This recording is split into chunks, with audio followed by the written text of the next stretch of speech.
Hey, thanks for tuning in to another Thatcher Report. This is Zachary, and I have to share that I've tried this podcast many, many times. It was I learned that when my son was sleeping in the next room with the for his nap time with the white noise on, and I would start recording, he would wake up, and then I'd stop recording because I can see him because I have an app and I surveil him, poor guy, when he's in his room. And then when I would stop talking, he would then go back down, lie back down, and go back to sleep. I tried it one more time just to make sure that I was onto something, and he popped back up like into a sitting position, and I stopped talking, and then he went back down. So in honor of my son's nap schedule, I have delayed this podcast until today. So if you're new to this, I record podcasts based on my latest Substack post, which you can find at zacharythatcher.substack.com, no middle T. I title all of this whole project The Thatcher Report, whether or not you're on YouTube, Spotify, or wherever you consume this stuff. The Substack essays, they're too long. I'm working on making them more pithy. The podcasts are a little bit more open, but they're based on the Substack. So I'm going to get into it now. The latest one is, if you're not politically homeless, you're doing it wrong. Jews, like half of all Americans, need to tear up the liberal card. So yeah, I'm still on my bandwagon of criticizing the left, distancing myself from the left. I want the left in this country to go away. I think it needs to remake itself. I think we need to have different parties and different politics and different thoughts, but the way the left is now is kind of ridiculous. I don't really focus a lot of my analysis or critique on the right because I really don't know much about it. And of course, I read a lot. I have a million thoughts about what I read, but I have not lived that life. I come from a Democratic family, Jewish, mixed ancestry family, Jewish on my mother's side, not Jewish, kind of white Anglo on my dad's side. They're all Democrats. And that's what I know. So I critique this. People say, well, what about Tucker Carlson or whatever? And it's like, I don't listen to Tucker Carlson. I don't find him influential at all. He's completely irrelevant to my life. Are there problems on the right? Of course, absolutely. But I think there are far more problems on the left, and that's just what I know. So it's sort of like my team. I have a home field advantage here for criticizing the left. So, and there's a new term that's kind of emerged called being politically homeless, and I will get into it. But I don't know if I am totally politically homeless. I think voting Republican makes a heck of a lot more sense in this current environment tactically. But maybe you could argue strategically, Americans should not even be members of parties. Maybe there can be political parties for the candidates to organize themselves, but I think it's better for everybody to be up for grabs and independent. Anyways, that's a slightly different conversation. So my big point about political homelessness is that it comes from a sense of confusion and just being lost. Like you thought you were home. For me and many, many millions and millions and millions of people, I think certainly many Jewish people, but lots and lots of other people for lots and lots of different and interesting and compelling reasons. When you look at gender, when you look at the betrayal of the working class, when you look at the insane income inequality in blue states, when you look at the lack of building anything, infrastructure, nothing really gets built that's new and fresh and exciting, but our costs go up. So if you're in the middle class or if you're in the working class, I think you can all have these thoughts. And if you're maybe older and you think like, wow, this wokeism, this woke stuff is really nuts, and you find it kind of alienating, join me in your feeling of alienation. I don't get that feeling from the Republicans. They seem to have a lot of energy and ideas. I don't think they're all great, but they kind of have stuff to hang on to and sort of think about as a policy.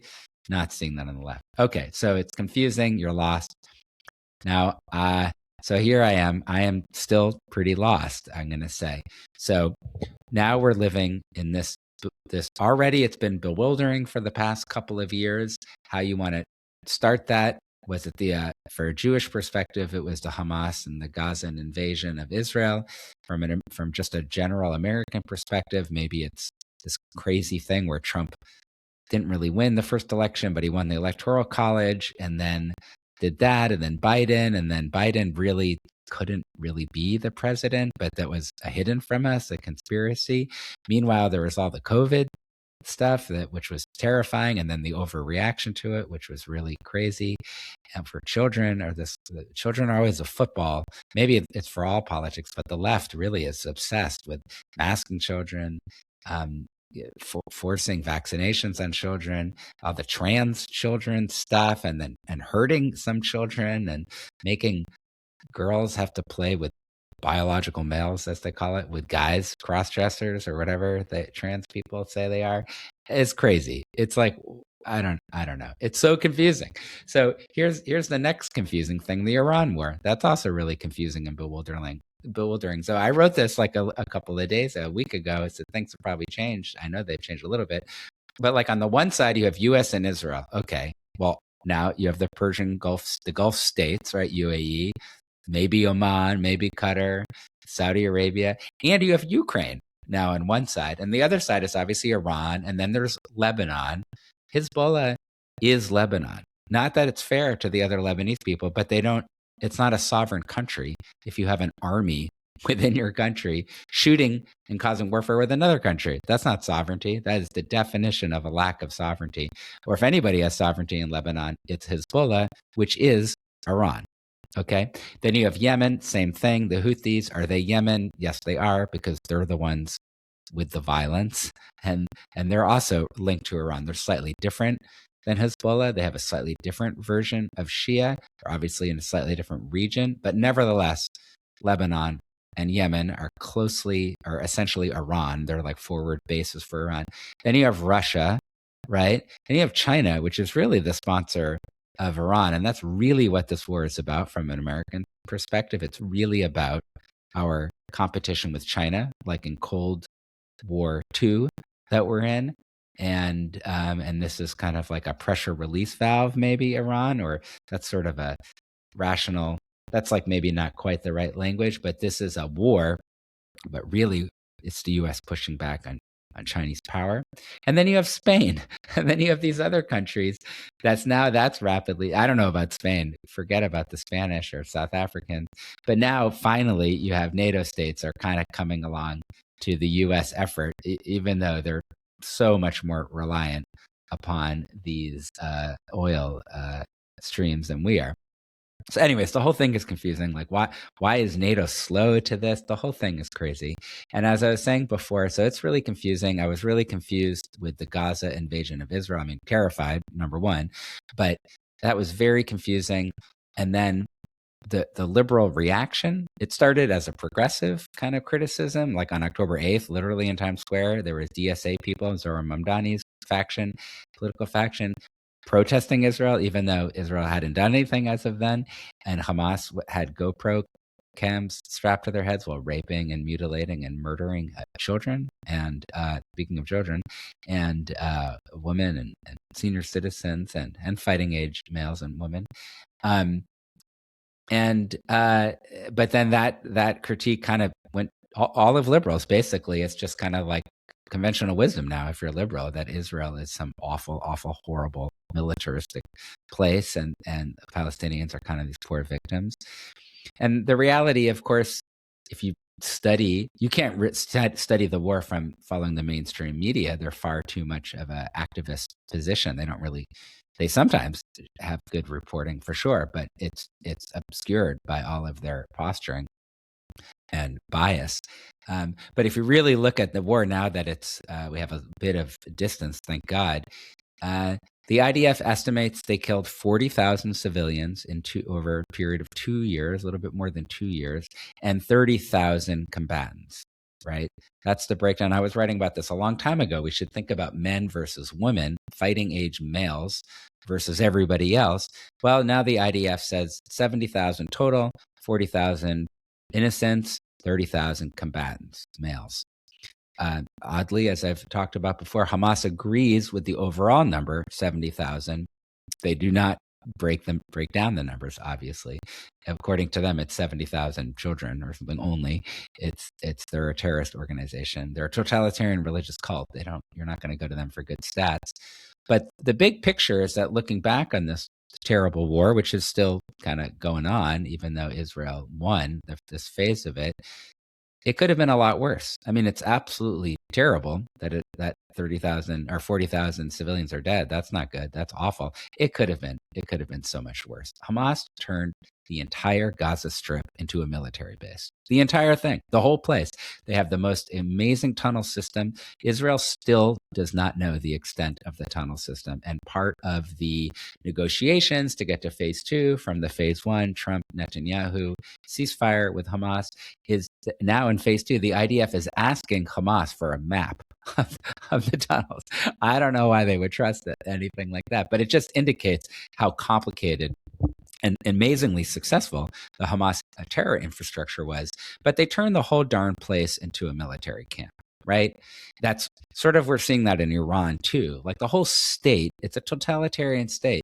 The besieged militias are everywhere. They're decentralized. The whole darn thing is a revolutionary, jihad-inspired military state. Now, it's terrible news for the civilians there, and I feel bad for them, but that's the reality. And what the IDF did is nothing short of heroic. Of only killing 40,000 civilians in those kind of conditions while hostages were held, it's just amazing. So terrible, terrifying, but one of the least damaging wars of this kind, and this kind is admittedly kind of new for this close proximity from the two groups dealing with an anti-Western liberal Islamic force. It could have been a lot worse, right? That doesn't make a Palestinian feel any better, but I'm telling you, the fact that it's under 6 figures is pretty amazing. Now, what's confusing? It's confusing that Israel was vulnerable to attack. Why on earth did that even happen? And then why is it that progressives and liberals rallying around the Palestinians and Arab Muslim movements, which are the least progressive and least liberal actors on the planet? There's really nowhere else you can go in the world at this kind of scale where women are treated like they are in the Muslim world. And certainly when you look at gay people, when you look at religious minority groups, only Americans and only liberal Americans care so much about skin color. That's sort of an area that they're very focused on. But in the rest of the world, I don't know, national origins, minority ethnically, it's the worst for everybody in the Muslim world. I don't know that any of these liberals or progressives have really been to Muslim countries. I've only had a little bit of exposure, but I've certainly been, and it's not a happy place if you're not the male, the patriarch. And so it's so funny. These anti-patriarchal people are in favor of the most egregious patriarchs ever. And the confusion, Biden was in charge at the time of the war. Funny timing. Biden was in charge at the beginning when Russia invaded Ukraine. And then when Gaza invaded Israel. One wonders what China would have done if Kamala Harris was president vis-a-vis Taiwan. But thankfully, we don't have to think about that because Trump is here. And it was confusing with Biden in charge. Like, he went to Israel. That's so dramatic. He said he was a Zionist, even though all the young left-wing people turned that into like the N-word, into a slur, but yet he's a Zionist. But then he and the Democratic Party made their support of Israel conditional on them not fighting too hard, which is really confusing and stupid. People wage war to defeat their opponent, not to come to a draw that results in more war, right? Isn't that like how we won World War II? We freaking devastated Germany and Japan, and then we won, and we got to declare the terms. And then they don't fight us again. It's just amazing. It's so confusing. It's so dumb. It's obviously dumb. Look at Biden's policy for Ukraine. Those poor buggers are still fighting. He armed Ukraine, but said, like, don't really attack the Russians with the weapons. It's like, how about defeat your enemy? If you're going to wage war, you got to wage to win. Otherwise, you're dead. Those are your options. So it was just the whole thing. What's more confusing? Progressives used to talk about Medicare for all. like I was very sympathetic to the progressives. I was very fired. Some of my older friends will tell you I was a self-defined progressive before all the anti-Jewish stuff and all the pro-trans stuff kind of warped it and distorted it, in my opinion. But when they were talking about Medicare for all, like free tech, like fair, progressive taxation, I was like, the billionaires kind of get it. Very, very rich people get away with paying lower percentage of taxes, although they fund everything, really. You can debate it all you want, but healthcare in this country is freaking ridiculous, so expensive. So when they were talking about that stuff, I was into it. But then it turned into like free Palestine. Like, what does that even mean? Free from what? Free to be what? Gaza was free since 2005. It was controlled by Hamas. They had absolute control of the territory, and this is what they did with it. This is the lesson. This is what Jewish people have been yelling at liberals for a long time. I mean, well-meaning, positive liberals, even some Jewish liberals who don't really understand the region very well, they keep on saying, like, if you give really, if there's a lot of political control by Palestinians or in most Arab countries, that's like democratic, it's not a very pretty picture, right? That's like why Muslim Brotherhood was elected in to Egypt during the quote unquote Arab Spring. I mean, it's complicated, it's confusing, it stinks for the people. I feel terrible about the whole situation, but it's like free Palestine, really? That's your cause? That's what you think is going to work really well? And then some of the progressives, but it's still kind of like coming from a nice place. Like, yeah, you feel bad for the Palestinians. They were the underdog, I guess, Really, there's 400 million Arab Muslims and, like 7 million Jews in the region. But okay, they're the underdog in some ways. And they're all kind of underdogs because they live in the Muslim world, which stinks. It's just not a free place with growing economies outside of 4 or 5 places in the Gulf. The whole rest of the region, from the Atlantic Ocean all the way to the Indian Ocean, is not very happy. Very, very resistant to liberal free market capitalism and success. In any event, some of the progressives then were just like openly in favor of Hamas and Hezbollah, like Zohran Mamdani's wife. And I suspect maybe her husband too. The entire DSA, the Democratic Socialists of America, they are just openly pro-Hamas and pro-Hezbollah and pro-Iranian regime. They post stuff all the time. I suspect they're pro-Chinese too. I mean, it's really crazy. Like, what happened to the whole nice, like, Medicare for all stuff? I can't imagine Bernie Sanders thinks that he's like pro-Hamas. I think he still is like in 1973 in his head, and he is like fighting the good fight and like return to the earth and those kind of like civil rights era stuff. But man, the movement has really outpaced him. He's old. He might be a headliner, but he's old. The youngsters, nah, they're in a whole different place. Very confusing. Okay, I'm going to go on for this for a little bit, but I promise I'm going to get back. I'm going to get to the main thought. What was also confusing, queer activists championing violent Islamists who love murdering queer people. That's confusing. Democrats are very confusing now to me. I mean, now I'm out. I hit the eject button a while ago, but they were supposed to support democracy and human rights. I mean, at the very, very least, you could say, how could you try to I can't understand the Democratic Party now. They don't have a leader. They don't really have any policies that make any sense. They have sort of a grab bag of stuff. They have hashtags that come and go. Right now it's affordability. Other times it was, I don't know, climate emergency, protect trans kids. They have different hashtags that come and go, but they're not really like having like a coherent body of policy like MAGA. MAGA is super coherent. You may disagree with it. You may love it, but like you can kind of understand what Make America Great Again is, and using of tariffs to supporting domestic manufacturing. It makes sense. Even if you don't like it, at least you can say what it is. You can't say what it is for Democrats. But what you could try to say is that they believe in democracy and human rights. Okay, so why are they supporting Islamists who love murdering queer people?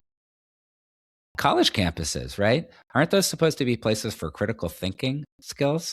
Well, why are they promoting ideologies to this day that champion violent Islamists who love murdering every letter in the LGBTQIA plus BIPOC alphabet?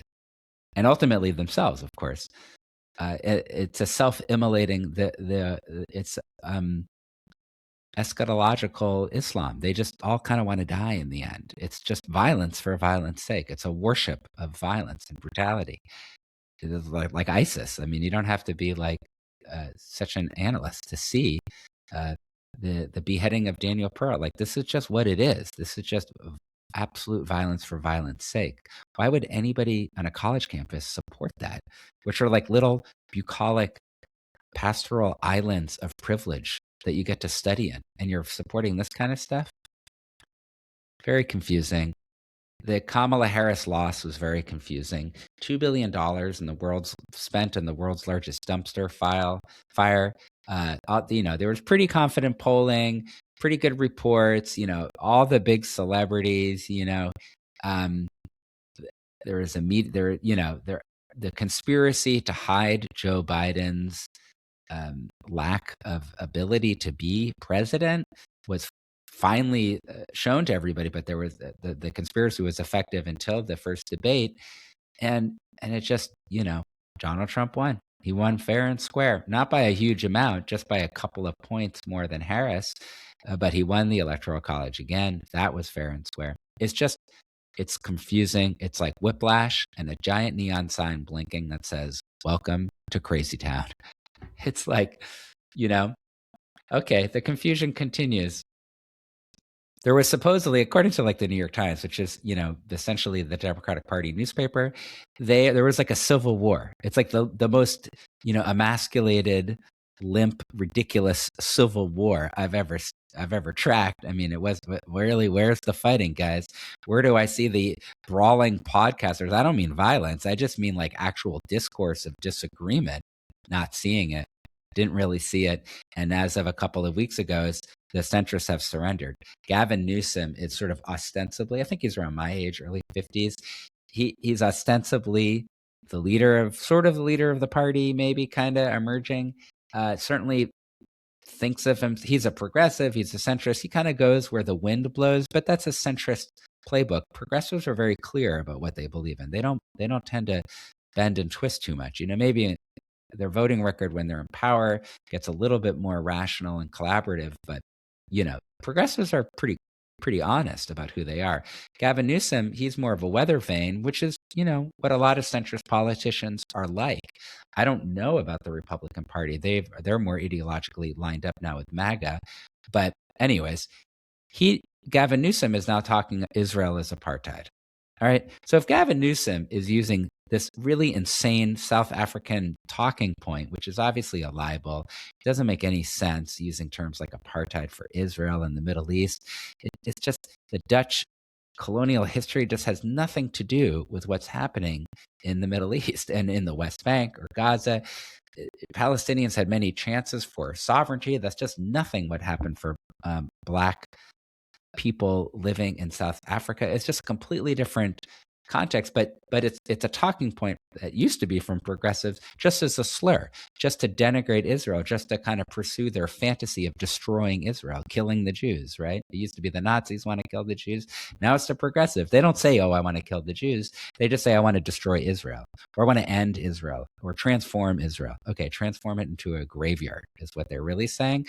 Now, if Gavin Newsom is reporting this stuff, well, whatever was a civil war, I guess we know who won, So it's just really confusing. The progressives have a sort of taken over, or as it's hard to say how Gavin Newsom is going to evolve because he just moves with the times.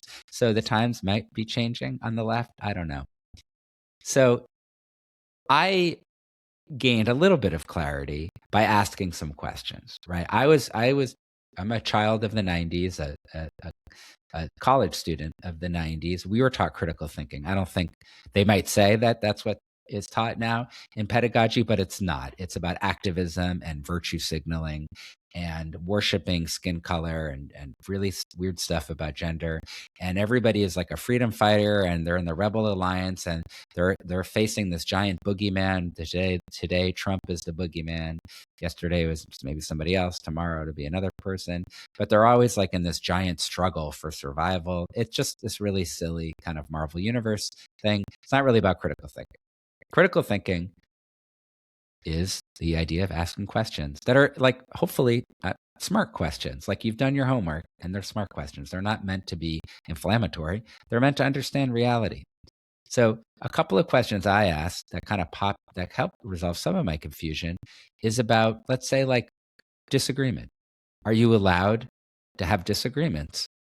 And is that okay? Is that acceptable? So they say like, oh, pro-trans. Okay, am I allowed to be anti-trans? Can I ask questions about it?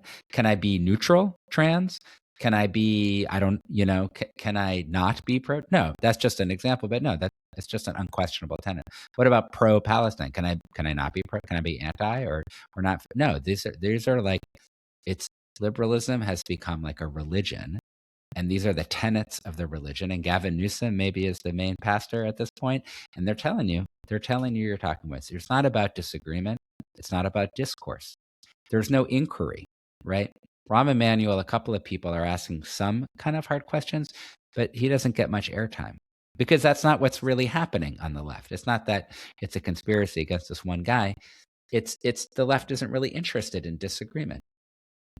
So, and then I kind of really thought more about DEI, and obviously Jews. It was pretty clear from right after October 7th that Jews were not part of DEI.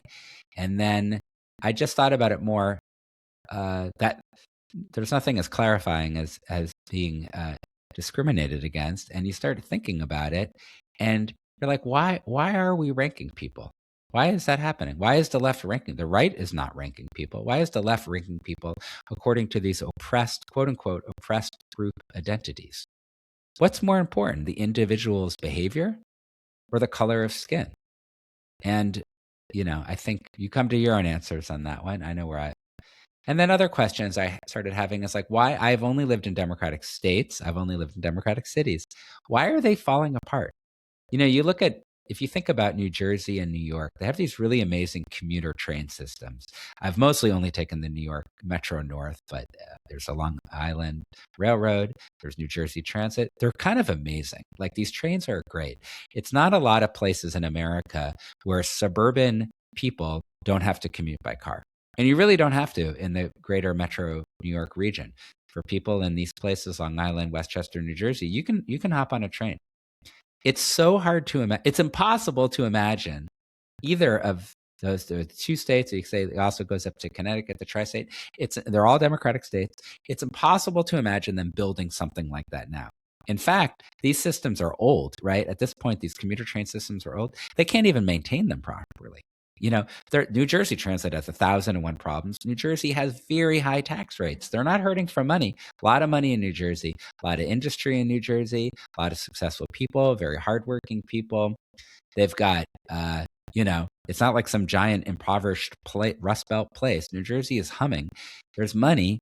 They can't get their trains running correctly. You always hear about problems. And there's no new trains. Nobody's like, hey, you know what we're going to do? We're going to put in like all these new high-speed rails and make like this amazing infrastructure. You've never heard anybody on the left talking about that, right? So that's a question I have.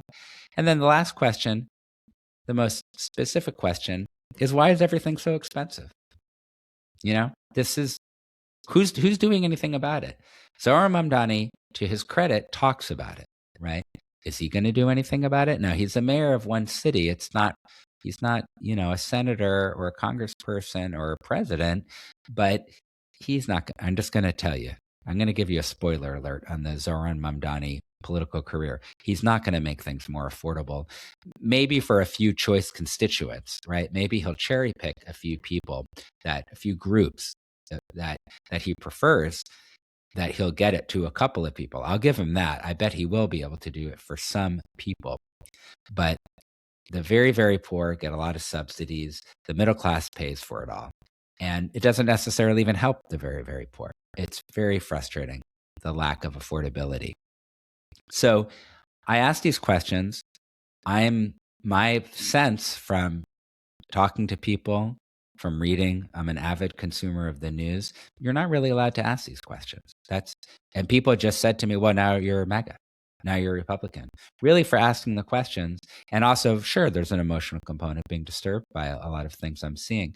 But it's like, I don't know. Why can't we just be untethered from a political party, from a movement? Why can't we just judge politicians for what they do, right? as crazy it is to say this, my experience is liberals say, no, that's bad. They're not really allowed to have those thoughts. You have to be, there is a giant emergency. It was the climate emergency. There's always some emergency. Now it's the fascism. They've sort of stopped talking about that, but it was for a couple, for the first, year or so of the Trump presidency. It's like there's the fascism emergency. So you can't question anything because we're fighting fascists. We're buying houses in France or something. I don't know. It's like it's bad to question. It's bad to try to pull yourself out of this weird push-pull dynamic. All right. So thanks for listening to that very long disquisition about why it's so confusing, why we got to ask questions, and how you should kind of eject yourself maybe from this mandatory liberal consensus. And I say this from my perspective. I don't know what it's like on the far right or the right wing or what conversations they're having. But to me, they're winning, right? They're winning politically. They have a better political product. So they don't need to ask the questions in the same way. It's very important for Democrats, I think, to completely strip it down, rebuild. They're not doing it now. I don't think they're going to do it. They don't seem to want to do it. So how did we get here? Why is this Jewish guy you're listening to ranting about the fall of the Democratic Party, legacy media, universities? I've talked about Hollywood, the culture industry, the recording industry, the Billie Eilish museums. I'm talking about how bad they are, how in disrepair. How they're all falling apart. But you know what? They're not falling apart. They're super powerful. But why am I in this position of ranting against them, right? This is the world I come from. It doesn't really seem normal, right? To kind of reject wholeheartedly this kind of Weltanschauung, this kind of world perspective, in Hebrew called hashkafa, this kind of thought perspective of the world. I developed this perspective because I'm Jewish. And you don't have to be Jewish to see the problems of the Democratic Party and the wider sense of what it means to be liberal, which I've talked a lot about before. The liberal movement or the left-wing movement, people use these terms. I use these terms somewhat interchangeably. Liberal and left-wing are really 3 or 4 things at once, right? It's media, mass media, it's the Democratic political party, and it's the academy. And you could add the 4th one could be the culture world. It's a lot culture world. It's a lot of different institutions kind of overlapping and agreeing with each other in many different spheres of our life, sort of our cultural, academic, intellectual, news, and political policy lives, right? They don't have every area. They don't have the church. They don't have a lot of the corporate world, but the left is kind of this multifaceted entity. You don't have to be Jewish to criticize it, but that's helped. But my religious and ethnic and whatever tribal identity has certainly given me the perspective that I have. And I've thought a lot about this. It's like, why? Why are Jews under attack by liberals? And they don't say they're under attack. They say, oh, it's a Zionism. Well, that's a uniquely Jewish concept for Jewish sovereignty. And here's where I'm netting out, right? Two observations that I want to share with you. And this whole essay is really 2 observations. One of them is that what it means to be Jewish has changed. It's now 2026. It's really different being Jewish now. And this is from an American perspective, or you could say global Jewish perspective, because we're a tiny group. We're mostly in America and Israel. Being Jewish has changed a lot in 2026. It's really different than it was in 1926, right? In that 100-year span from 1926 to today, it's been a lot of changes in the Jewish world, right? So being Jewish now is not how it was for our parents' generation. So if you're listening to this, if you know my parents, if you think of other people like born in the boomers, it's very different now. The later generations, Gen X, millennials, the Jewish world is just quite different. And it is for some boomers too. It's also radiated upwards. That's really changed. And then being a Democrat or being in this kind of left-wing amalgam that I talk about, that's also really changed. And unfortunately, they're now at direct opposition with each other. They're directly bonking into each other. And it's paradoxical. I find it really fascinating. And I feel like, I don't mean to be like quoting, sort of Tolstoy's theory of history here, but it's like these overwhelming forces by these different actors have kind of converged, and now they're kind of facing off with each other, and they're smashing into each other. Now, not a lot of people agree with me right now, but I'm seeing more people, I'm talking about Jewish liberal people, many more are agreeing with me now than they were like a year ago. And I think I'm onto something. And I think a year from now, I will be even more validated from some of these perspectives. I mean, I'm convinced that I'm right, of course, but I could be wrong, and I'd love to hear different people's thoughts and critiques. But I think it's kind of impossible if you are of this kind of current modern new Jew. I think it's impossible to be a member of the liberal movement. I think these are two opposite ideas. And I don't like that that's the way it is, but that's how I think. It's just sort of impossible. The same way that if you're a working class church going person, I think it's kind of impossible to be a Democrat, right? It doesn't make any sense. If you're a blue collar and you care about having a good quality job, right, with growth opportunity, and you're God-fearing, you're church-going, you're more maybe socially conservative, or you're just a person of faith and you get a lot of value out of church membership and worship, the Democratic Party is not really for you. Yeah, you can say, oh, James Tallarico, a couple of people are Christian, but there's a few outliers, but it's not really the place, right? The Democratic Party certainly doesn't prioritize working class people. Progressives might give it lip service, but Zohran Mamdani, these are not working class people. They don't seem to do anything to help working class people. In any event, you get what I'm saying. I just don't think that it's possible to be Jewish and liberal anymore. Well, Jews are the second most loyal Democratic voting bloc in this country after Black people, right? Jews historically, consistently, 70% vote for Democratic Party. 80% of Blacks vote for Democratic Party too. Sorry. So Jews are at 70%. Black voters are at 80%. I mean, those are crazy numbers, right? Those are like, there's just not really a contest there. Now, you could say that Trump chipped away at Black voting, but these are the big trends. And I think we're not going to see this again, I don't think, for Jewish people. And if you're Jewish and you're listening to this, I don't think you should vote for Democratic candidates. I just don't think you should do it. I think you should only vote for anybody who's not a Democratic candidate. Try to change the Democratic Party. There should be political competition. They should have to work hard for your vote. If you're a Black person, you're listening to this, I think the same thing. Same thing. Don't vote for Democrats. Don't do it.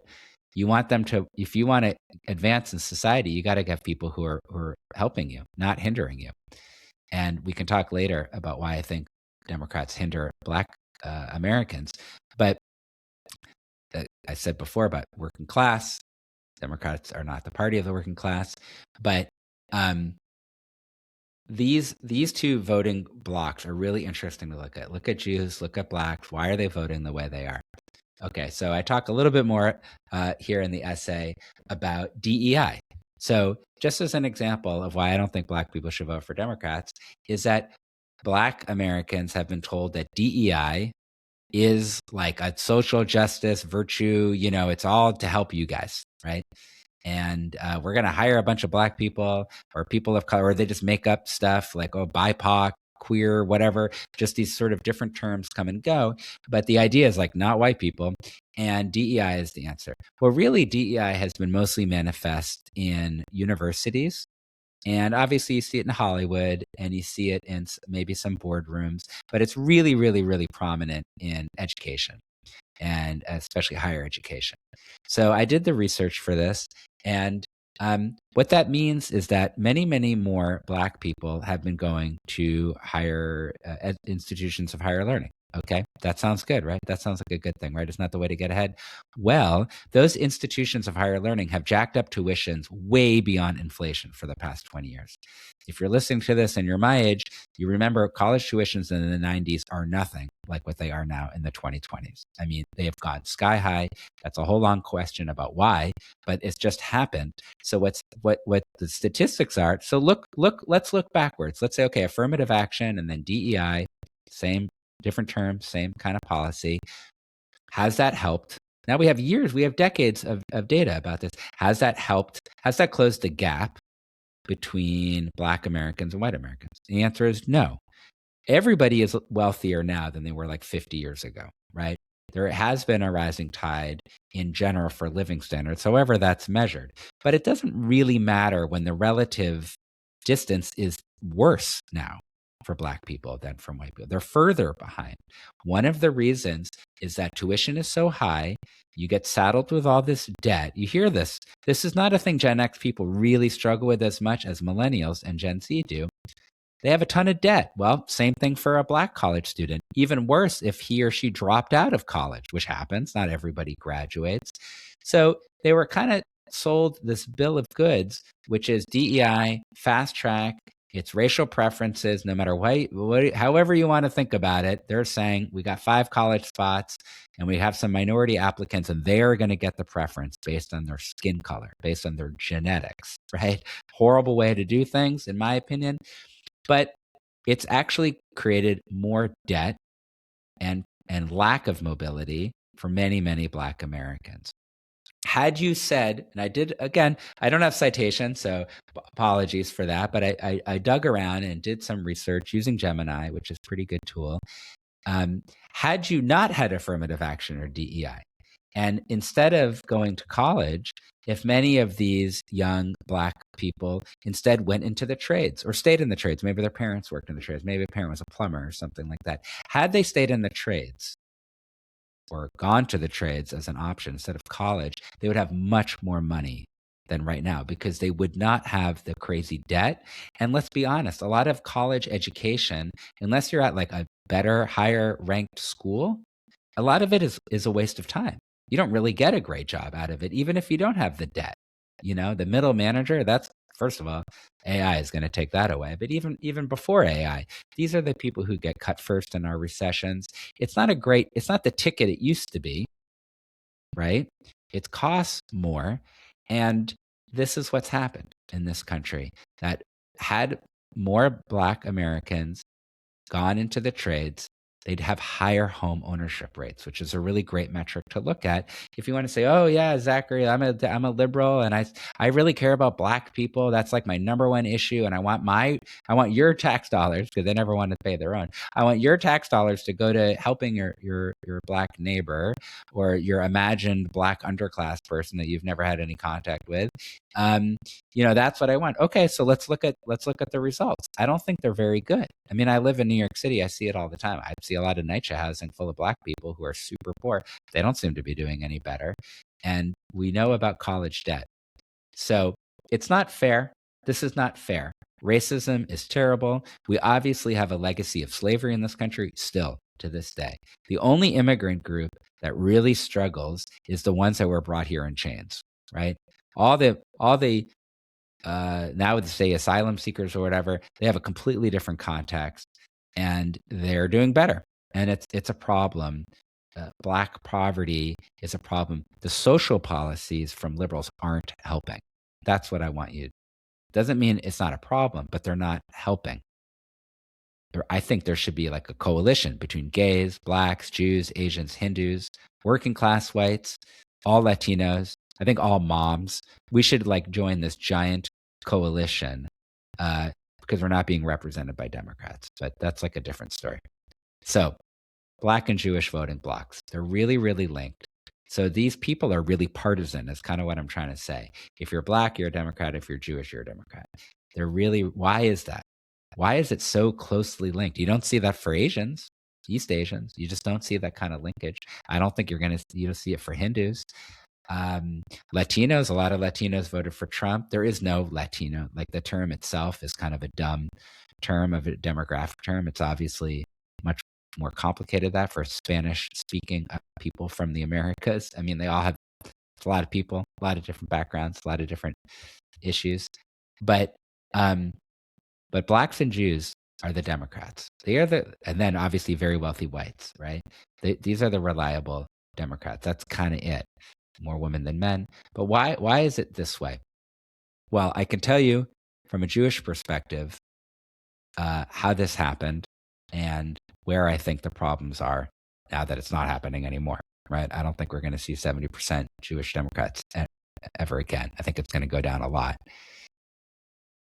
America was great for Jews in the 20th century. That's essentially when we came here. We came here from the 1880s to like the early 1920s in large numbers.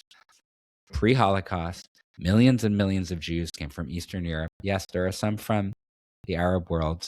They're really small. It's like 15%, and from Iran. And they're important, but the vast majority of Jews who came here, let's just say 1900 as an easy number, millions came over fleeing racial oppression from Russian Empire, from all over Europe, particularly Eastern Europe. They came here in 1900 and they were hated, right? They were hated like the Irish Catholics were hated. This was, we did not start in a great place, right? I mean, we got here and we weren't killed here, so that's huge. Better to be hated than killed. But this population of people, white ethnic Jewish people, they played a really big role in the 20th century of transforming what it means to be American. We helped create a sense that it wasn't just like a WASP who's American. It's kind of post-racial, like anybody can kind of be American.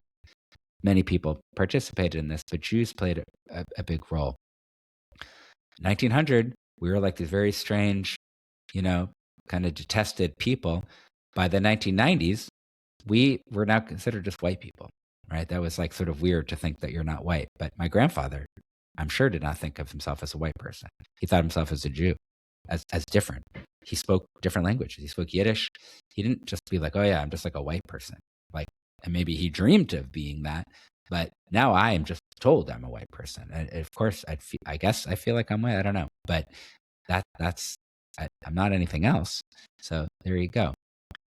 And the Jews succeeded in the assimilation and changing the terms, like the Irish, like the Italians, like the Polish. We were, once called white ethnics. Now we just became white. Now, all of this stuff is total nonsense, right? These are the most asinine, ridiculous, color-based terms. They're so stupid. I don't think people use them as much as, some people use them a lot, but I don't think they're really like organizing principles. But this is identity politics, and this is how a lot of voting breaks down. So, and speaking of utter nonsense, now, according to the more far left, but I think it's taken over when Gavin Newsom is talking apartheid. It's like, okay, maybe everyone thinks this now on the left. Now we're white settler colonial supremacists. So now I think maybe all white people are like that. And we're also like that. I don't know, but like we're better at it or something because of Israel. Like, so we're like even better than a regular white person. I don't know, but it's an amazing achievement. I'm so proud of the Jewish people. But we went from a foreign interloper to a loathed white person, right? Every bad guy in Hollywood movies for the past, 10 years is a white person. And it's going to be that way for a long time. Every single one. The black characters, even if they're drug dealers or kind of like criminals, they're always virtuous. They're always heroic. And the white guys are the bad guys. So this is the new racism. This is the new dynamics. We're part of it as Jews. And how did this happen, though? How did we go from like foreign interloper? Segregation rules were obviously against Black people. Jim Crow was designed to be against Black people, but they also had signs saying no Jews, right? They didn't have signs necessarily in the South saying like no Irish or no Italian. They had also signs for no Jews, right? We're kind of part of this story. And the story is that the civil rights movement transformed what it means to be an American, and Jews played a really big role, a very outsized role in the civil rights movement. Obviously, Black people started the civil rights movement. They got all the credit for the civil rights movement. They were the ones with their bodies in the line, for sure. Jews also were killed in the civil rights movement, but it's just not the same. Black people were obviously targeted by the Klan very specifically, but Jews too were sort of like, the red-haired stepchild to this. We were also targeted, but I'm not trying to steal thunder from Black creation and engagement and success of the civil rights movement, but Jews were a player, right? We were an important smaller player in this, and that our participation really turbocharged the assimilation process by changing America, right? This idea of like what even it is to be a liberal in the 20th century, it's very Jewish. You don't have to be Jewish to be impacted by it. It could have happened maybe without Jews possibly, but Jews were here. They were very aligned with this. And I'm cribbing from a really magisterial essay by Franklin Foer in The Atlantic. I really encourage you to read it. It explains a lot. I think he's really correct and onto something here, that this is the end. Now we're at the end of that era. But Jews were a really big part of the civil rights movement, not because we're so great, but kind of had to be. Now, first of all, we recognize Jim Crow. Jews were once slaves. It's Passover in a week and a half.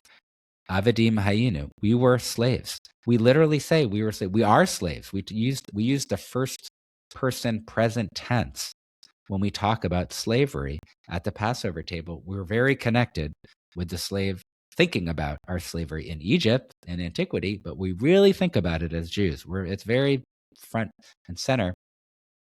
And obviously, we were persecuted for millennia. We left sort of the Jim Crow of Eastern Europe, except it was way more violent.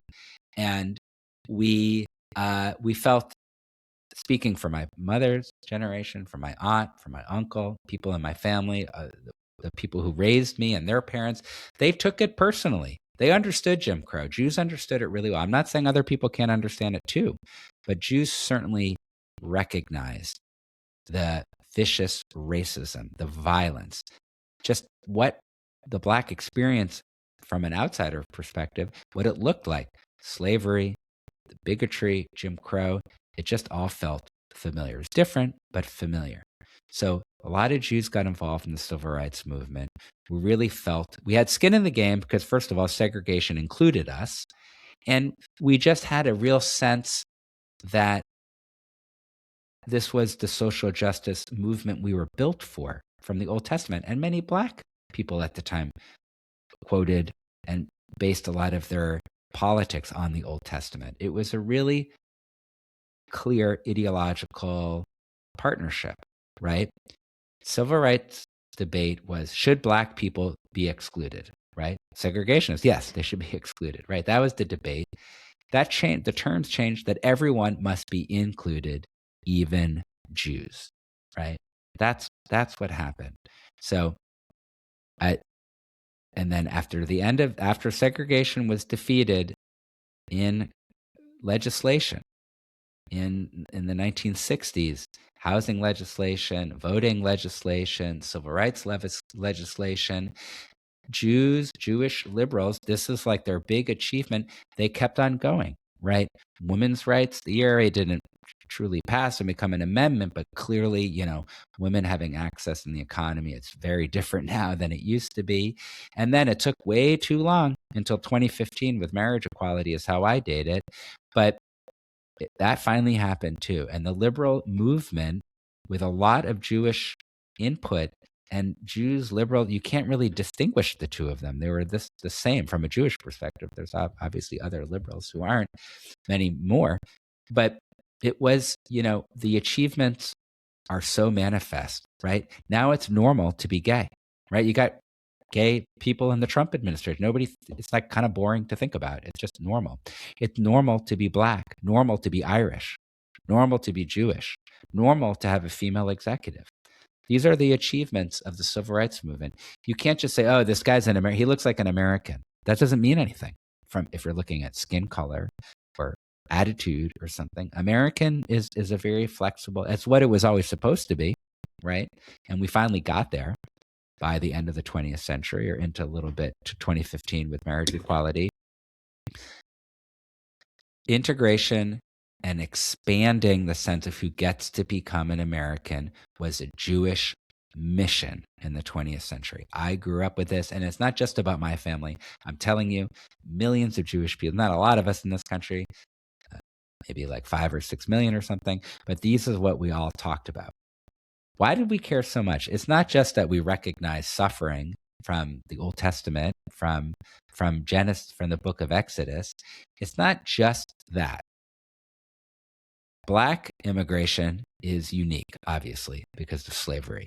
And I think it's obviously still being litigated with ideas of DEI and so forth, but the impacts are still apparent. Just look at poverty rates, right? So that's an exceptional group. Another exceptional group are the Jews, right? Jewish migration is really different than and I'm talking scale. Obviously, there's lots of exceptions if you look at like Tibetan immigrants or something, but just look at scale. Irish Americans, Mexicans, Koreans, Indians from South Asia. We're really different than all those other millions and millions of people because we had nowhere to go back to. The geography of our past had vanished, and that's well before the Holocaust. My grandfather never wanted to go. He was born in Odessa, Ukraine. He never wanted to go back. It was never like a conversation at the dinner table. Oh, wouldn't that be nice to go back? That is not the same thing for Koreans and Mexicans. They talk about going back. They can keep up the language, right? Because there's lots of people in Korea speaking Korean and exporting cultural exports, just like Mexico. They can go back and forth if they want to, right? Jews can't do that. It's really different for our immigrant group. So this is it. America is it. America is our refuge. Then we won World War II, right? I'm thinking more like from my grandfather's perspective. He came here in 1909 and as a little kid, essentially grew up here. Then we won World War II. So not only was America just like this critical refuge for Jews, we won the nation state lottery, man, because America was the most powerful country on earth and it was the most moral country on earth. We had to save the Europeans from themselves. We had to save the Asians from themselves. We won, right? Maybe not all of Asia, but Japan. We won. And it was just amazing. So Jews had to be here. We couldn't go back. We had nowhere else to go to. And we kind of won the lottery. And then within this country, we created a religious movement, right? Judaism is not a religion. It's more complicated. We're like the Navajos. I've talked about that a lot. But we created within the sort of mosaic of Jewish identity is religion, for sure. And we created our own religion in this country, Reform Judaism. Now, that facilitated assimilation into this incredible country while letting us still retain some shred of Jewishness, right? Now, technically, Reform Judaism comes from Germany. That predates, that's from the 19th century. And that's about the European experience of the Enlightenment and modernity. Why any Jewish person in America would want to take anything from Germany pre-Holocaust is a really good question, right? That obviously didn't work in Germany. It got them. They were all killed no matter what. Reform, Hasidic, didn't matter to the Germans. But in America, Reform Judaism really takes off. So I think it's fair to say that Reform Judaism is an American. It might have origins elsewhere, but it's really an American story. And it's the most successful offshoot from mainstream Judaism since maybe Christianity.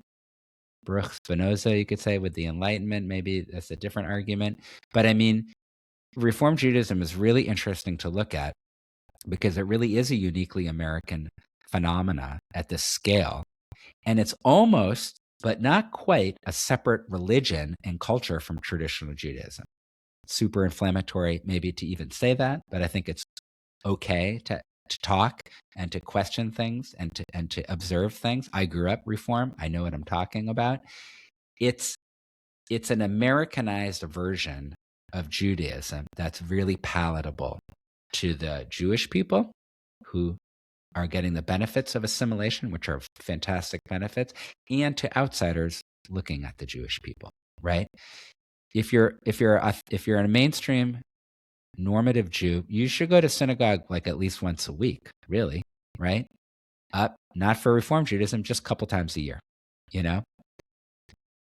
mainstream normative Jews don't use cars on the weekends, on Shabbat and on Yom Tov and on holidays. There's a bunch of holidays in this spring cycle and a fall cycle. You can't use cars. You can't use them once a week. Well, that doesn't really work for the suburbs. So Reform Judaism said, nah, drive a car. It's fine. Not a problem. So that facilitates living in car-dependent suburbs with other whites. You know, the Hasidic groups that I'm near in Brooklyn, they're urban people. They walk places, right? It's a really radical way of thinking about life, but everything has to be walkable. So it makes these very dense and local and very lovely and beautiful neighborhoods where people know each other, kids run around buying candy or whatever. It's super safe. As long as they're not being attacked by outsiders, it's very safe. And that doesn't work for sort of assimilation to white America. And also in Reform Judaism, you don't need to know Hebrew. They use a lot of English. They have a couple of, maybe you have to have a very limited vocabulary, perhaps, maybe a few words, a few phrases, but mostly it's in English, because that means that you can send your kids to public school. They don't have to learn Hebrew. It's fine. And you don't really understand it yourself anyway, so it's fine, right? So like the word indicates, Jews reformed ourselves from this vanished old world traditions into modern Americans. And now it's sort of tolerable. Yeah, we have quirky traditions and foods. You know, we have Woody Allen, and we have, you know, maybe we don't eat pork, some of us, and we like candles occasionally, but it's like very safe and Disney, and it's wonderful. It's great. It's great. It means you don't get killed. That is until last week, when a Muslim man loaded a car full of explosives and drove it through the doors in the country's largest Reform temple in Michigan, right? It is the most amazing story that hundreds of people were not killed in that attack. The car was full of explosives. There were children in school there, right? It was in the middle of the day. Kids are in the daycare and in school. Amazing. That was at a Reform temple. Giant target. Temple Israel, right? Israel's the enemy, says Zohar Mamdani. Oh, I wonder why that then a guy packed his car full of explosives and drove into a place called Temple Israel. That must just be a giant coincidence. But that's the Jewish story of the 20th century. We had to become Democrats. They are the ones who gave us the fast track to inclusion via the civil rights movement, and we wanted to be there. We had a dog in that fight, so we thought, right? We had to save our skin. We wanted to assimilate. We wanted to change America from a racist WASPs only, who are WASPs only as the elite, to everybody, right? But then, so that's a really good story. That's certainly my family's story and my neighbor's story in Massachusetts. It's a story I've seen in California and in New York, New Jersey, all the places that I kind of know about. But then something happened. This very nice story. The Democrats changed. They changed the rules and they became progressive. Now, if you read the New York Times or other places, they sort of tease out the differences. Well, there's centrists and there's the establishment and there's Hillary Clinton and there's John Fetterman and then there's the progressives and Bernie Sanders. But I'm telling you that the progressives have a coherent ideology. They're very transparent about it. They are very good at marketing. They definitely have the zeitgeist of affordability and of BIPOC, queer, radical liberation kind of talk. It's just kind of sexy and fun. It's bad to be white, right? That's kind of like shunned, but it's really good if you're a person of color. And if you're better, if you're queer, it's these identity politics. Now, they don't say, oh, all whites are bad, but it's not the preference. Sorry, guys, it's not the preference. It's much better to be a quote unquote person of color, which is the most ridiculous and crazy term I've ever heard of. It's about as crazy and stupid as saying white. But in any event, you can't say colored people, but it's people of color. It's like so dumb. It doesn't last within a second of interrogation. But the Democratic Party is essentially now the progressive party. Now, there are some maybe more true adherents and some who just give it lip service, but that's where the ideological momentum is. And if you say to me, well, that's not fair, there's other established people, what do they believe in? What rallies are they having? What social media do they have that's going viral? You got nothing. They got nothing. There is no alternative to progressive politics within the Democratic Party. some people grumble, oh, it's a lot of the trans stuff, guys. Maybe we don't need to keep on talking about that. You might hear some grumbling, but you don't see like any big change in party planks, right? And again, it's not just the party, it's also the media, it's also the cultural creators and the gatekeepers of our higher echelon culture, like making movies or building a museum. And obviously, like I said, the media, which is like higher level communications, not just a guy with a podcast sitting in his house with a hoodie. They're the ones deciding what the discourse is. And it's a progressive discourse. The whole thing about trans is a really good thing to hold on to because it seems kind of irrelevant to most people. It seems sort of fringe as a thing to really focus so much time on, but it's dead center in the politics because you kind of have to be, right? Because it's a progressive politics. So am I right? Well, Gavin Newsom is talking apartheid. James Tallarico, who won a primary in Texas, says God is non-binary, right? This is the language. He's like, I'm a church-going, God-fearing man, but God is non-binary. So he's sending a message that this is the progressive talking points.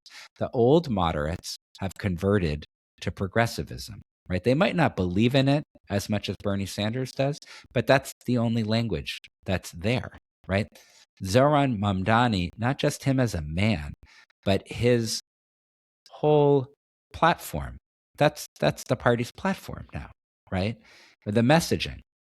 Maybe some of the tactics are going to be different, but this is it. They won. The progressives won this limp-wristed, emasculated civil war. It's like a civil war with freaking Nerf balls, but they won, right? So meanwhile, so the Jews kind of became white people. Civil rights movement expanded the sense of being American. We created this religion of reform, religious practice of reform that's really, really good to really fits in beautifully to the American scene. Well, then the Democratic Party kind of in the early 21st century kind of shifts in the way I'm saying. Well, Jews also started to shift, right? This whole just like reform, Disney, milquetoast kind of way of being hasn't lasted. Now, for some it has, right? I'm discussing currents within large groups of people up for interpretation. This is my analysis. This is my interpretation.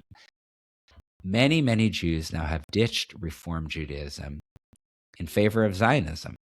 I know it sounds kind of funny to compare the two, but that's what's happening, which is Zionism is Israel, right? Now, Israel, of course, and Zionism are the boogeymen of the left. And they kind of worship Palestine. They sort of make up what Palestine is. It's the free Palestine of the liberal imagination is not really related to Palestine, the place, the people. You can hear Palestinian activists talking about this, not just me. But in any event, so terrible timing, right? Jews have become more connected to Israel, just as the Democratic Party created their new enemy. They always have an enemy, right?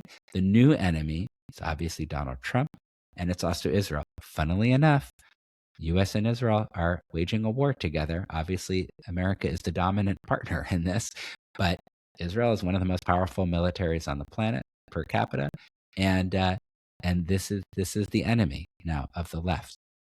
So what happened? And I know this is a long podcast. I appreciate your patience with this. What happened? Why did American Judaism and American liberalism diverge? They used to be kind of the same thing out of necessity. Well, Israel, right? What's really different by the early 2000s is that American Jews were much further away from the horrible stories of Europe, right? And for my grandfather, and I really remember talking to him about this, he talked about the Cossacks, and it was just not a place you would ever go back to. Well, meaning Ukraine, right? And Eastern Europe. Just forget about it. We're out of there. Now we have a place to go back to. Now, it's not the place my grandfather started, but he is a son of Israel. Ben Yisrael, B'nai Yisrael is how we say it in Hebrew. And in fact, all Jewish people are divided into these kind of castes that you only use in synagogue: Kohanim, Levim, and Israelim. Most Jews are Israelim. So when you're Israeli, So in a synagogue, you actually would say, "Oh, I'm Israeli," right? Which it gives you a certain pecking order for when you read from the Torah. And it's just a funny thing that this, idea that you would use in a synagogue, and it's kind of obscure unless you're in sort of a mainstream synagogue, which would be like an Orthodox synagogue. It seems like inside baseball if you're not familiar with the culture, but that's how it is. We're just Israeli. I am considered Israeli. Well, now all Jews, or the vast majority of Jews, not 100%, but like 82%, say that, yeah, I'm kind of Israeli at this point. I have a place to go back to. It's not Eastern Europe, but it's Israel. And we've always been talking about Israel, Israel, Israel, Israel, and all of the liturgy and all, oh, we were slaves in Egypt. Well, how do we cure that situation? We founded the state of Israel, or the empire, the little kingdom of Israel. It's tiny back then, it's tiny now. But that's Jews had a place to go. And it took a while. Obviously, Israel was created as a political entity, an official political entity in 1948. The project started around the 1840s. It was a place to go from antiquity onwards. Jews were always there, but in very, very small numbers. The point is that 1948 didn't really kick in until 1998. That's really the big picture. It took about 50 years and I'm using that as an arbitrary number just to show the time. Maybe you could say it was 1997 or something. But it took about 50 years for American Jews to catch up to Israel.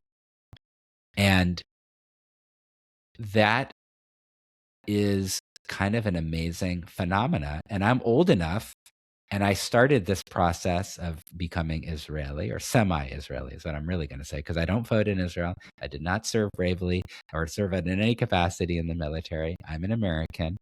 I don't get any credit for being part of the struggle within Israel, but kind of semi-Israeli in a way, And Jews were attracted, and Jewish identity has changed. One of them is that this whole Reform Judaism, Reform religion, kind of doesn't have great dividends over time because of assimilation, right? Many, many Jewish people were choosing to live non-Jewish lives with non-Jewish partners, having non-Jewish children, and just not really knowing much about Judaism. Reform Judaism does not teach, at least it didn't in my era. It might be a little bit better now, but I don't think so. They don't teach Hebrew. You can drive your cars on Shabbat. You're kind of in a separate world. It's a very big world. I talk about the Blue Fortress, or kind of part of the Blue Fortress. It's kind of a big world, but it's very much a bubble. It isn't really connected to other forms of Judaism. You just don't learn much about Judaism from the Reform world. I've been there. Trust me, it's not a priority.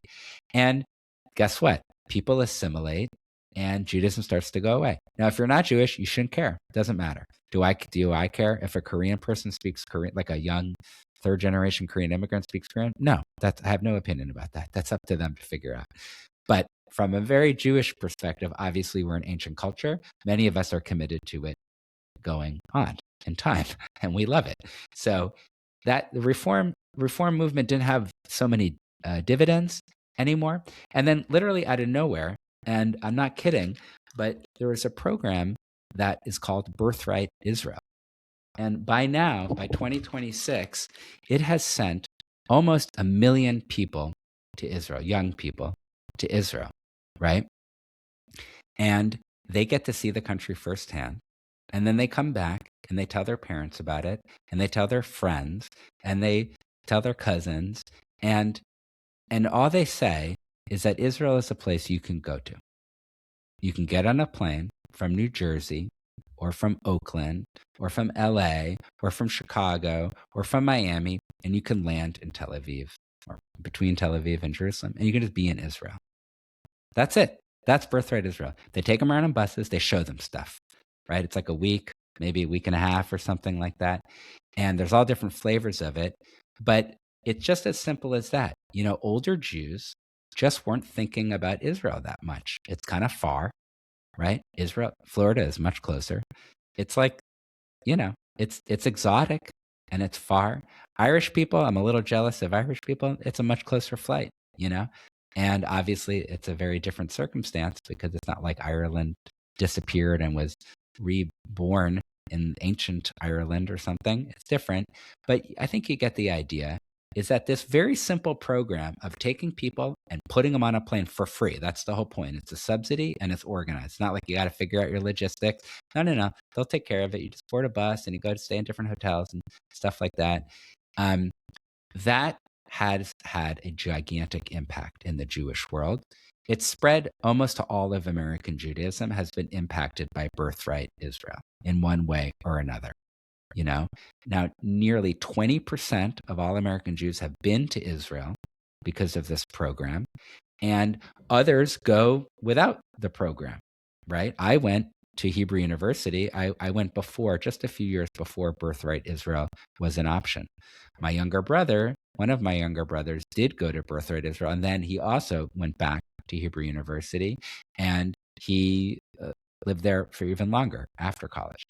But the point is that 82% of American Jews now say Israel is vital to their identity. So there's 18% that don't, right? Jewish people famously argue with themselves about everything, even especially being Jewish, but it's just had a giant impact. And if you're a little bit older, or if you're not Jewish, you missed this. This is not something on your radar. Doesn't need to be on your radar, but just trust me on this, that by now, by the 2020s, Israel is just a very common, normal part of the American Jewish experience, and it's changed our identity, right? We're not in the old world that ended. Obviously, it ended before the Holocaust. This is what I always love to emphasize. Before the Holocaust, Jews weren't even dreaming of going back because the pogroms, these mass murder sprees by villagers and Cossacks and different military and militias, those massacres were so bad, nobody would think of going back. And then the Holocaust happened. So we're really not going back now, right? When 2/3 of Judaism has been wiped out by the Europeans. And the American Jewish experience was, America is it, man. This is it. This is all we got. And boom, whoa, there's racism, there's Jim Crow, there's this crazy legacy of slavery. Well, let's try to help our brothers and sisters here and make it a little bit better, right? And then, oh, that worked. And now everything's good. We're kind of American now, But then Israel became like a real potent force. And that's very, very attractive. The new Jew is semi-Israeli. Your identity is no longer a desiccated fossil found in the Dead Jew Museum. That's how I grew up. There's a Dead Jew Museum. We all go to it. We all look at the display cases of all the dead Jews and all their dead stuff. And you kind of feel bad about it, but you can't do anything about it. No. Now there's a place you can go. You can touch it. You can eat the amazing food. You can study. You can pray at our most important location on the planet, which is the remnants of the temple. You can play beach volleyball with very, very good looking men and women running around in bikinis and Speedos playing volleyball. It's pretty amazing what it's like over there. It's like Brazil meets Miami, meets LA, meets the Middle East. It's crazy. It's sunny. It's really nice. That changes things for Jewish people. And we were basically going to go away in this country. We were just going to become a smaller and smaller remnant of ourselves. That might be perfectly acceptable outcome for outsiders. That's not what Jewish people have elected to do. What we elected to do is use the state of Israel as a lever to resolve the problem of assimilation, and it worked. And we all became, like I say, semi-Israeli, right? It's not because we studied 19th century, how 19th century Jews participated in European post-imperial nation building, and we called it Zionism. It's because walking around the beautiful city and the gardens of West Jerusalem is a lot more fun than rewatching Schindler's List. It's as simple as that. We elected to do this with the help of this very important program, Birthright Israel, and it was rejuvenating to the Jewish people in America. It's great. Does it cause any problems with non-Jews? No, it doesn't matter to non-Jews. It completely irrelevant to their lives. But from within the Jewish world, it's great. We also saw modern Orthodoxy become more liberal and welcoming to, let's say, gay people, to conversion. We've just seen a lot of changes, right? Reform Judaism is not going anywhere. It's still a very large movement, but there are other, there's fissures within it, and we've seen the American Jew change very dramatically. Well, going back to what I said before, our timing could not have been worse, because the liberal world now calls us a boogeyman, right? Isn't that a weird coincidence? Jews are kind of like the pivot point for all of this. It's crazy. It's crazy from a Jewish perspective. And if you're not Jewish, you can say, well, there's other levers, right? You could be the economy, the portrayal of working class, and that's all super legitimate stuff. But it's just, while we were becoming semi-Israelis, right, out of the shadows of the Holocaust and out of the impacts of assimilation and a reaction to assimilation, the left reformed itself into something either very sinister or totally incoherent. And I'm still not decided of what it is. It is sinister at times. It is certainly very incoherent, right? We want income, we want affordability. So we're going to raise your taxes and create social programs that are proven not to work. I don't think that's going to resolve the affordability problem.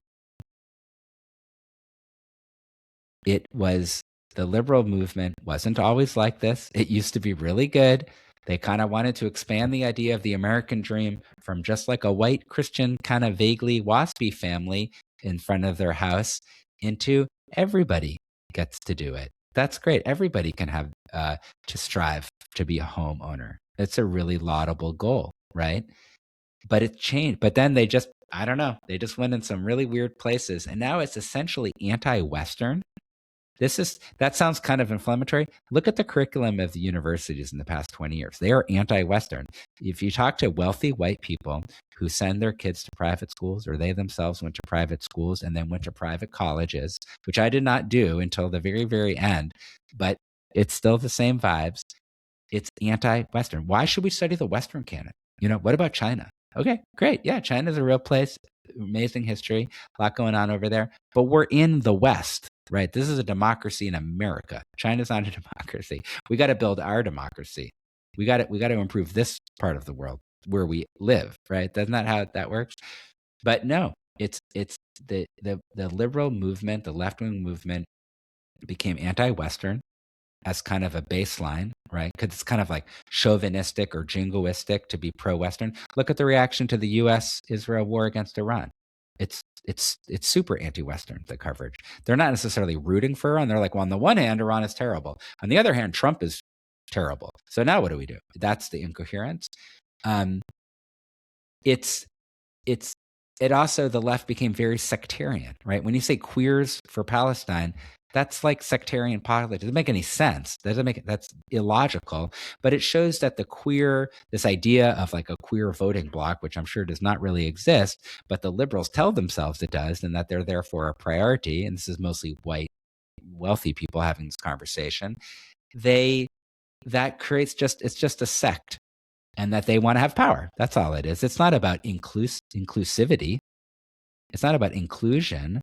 It's not about broadening the American pie. No, it's my group wins and your group loses. That's what DEI is. One group wins, another group loses, right? Cancel culture, all this kind of stuff. Indigenous versus colonizer. They love indigenous. Everything indigenous is great. Everything colonizer is bad, right? It doesn't make any sense. It's not intellectual. And then who decides who's indigenous and who's a colonizer? Obviously, the Jews say, well, we're the indigenous people. The Muslims are the colonizers. No, that doesn't fly. So what was once a project to perfect America, that's the civil rights movement. And I really feel like I've lived in the very tail end of the civil rights movement with marriage equality. So I feel like I've seen it. We've all seen it. I think it's been a gigantic positive to have marriage equality. I think it really changed the tenor of this country when it comes to mainstreaming, assimilating, whatever the term is, gay people within American culture. And it also changes American culture, because now the happy family could be two dads, could be two moms, could be a mom and a dad, could be single. It's just amazing. It's a beautiful thing. I feel incredibly fortunate to have lived through the era of marriage equality. I'm a straight guy. It's impacted my life in a huge way. And to say nothing of gay people, family members, friends, people I've never met, having the chance to have families and have children and to live fulfilled lives, ideally, as free people who get to freely marry. It's great. It's just amazing. What a great project that is. The liberals get the credit for that, right? The Republicans were not helping for that one. They were not on the right side of that one. But now the liberal narrative, which hopefully I've convinced you is the progressive narrative, that the West is bad. Why is the West bad? Because it's a project of straight white male supremacism, right? That's the white settler colonial. Sort of like our black settler colonials better. Colonists. I don't know what the term, how that works, but white settler colonialists are bad. Colonists are bad. Or a black one, or a Muslim settler colony, are they okay? Or Latino? I don't know. It's like really crazy, but they say it's institutional racism, and I do believe that they're obviously. You just look at black poverty rates compared to white poverty rates, and distance between the two groups. Obviously, there's racism in this country, but the progressive answer, the left wing answer, is that we just have to overturn the whole system right now. Put on your keffiyeh. Let's get in the streets. No kings, right? We're going to support the Iranian regime, and you're like, okay, guys, and we're going to support China, and we're going to fight America. You're like, this doesn't really make any sense, this revolutionary call. Centrist Democrats want to have this revolution really slowly without the headscarves because they're old and they're rich and they want to keep their money. Progressives want to do this very fast because they're young and they are broke. Young people in this country are broke. And of course, they're going to want to turn it all over upside down because, what else do they got? So I've been talking a lot about half of the country, a little bit less than half if you just want to use the barometer of the 2024 election, where 48.3% of the electorate chose Kamala Harris and 49.8% chose Trump. 1.5% difference, right? But according to the liberal narratives, that slight majority of people are racists, fascists, who hate democracy. They're either evil or they're stupid, right? They're evil because they actually understand MAGA and they want it. That's evil.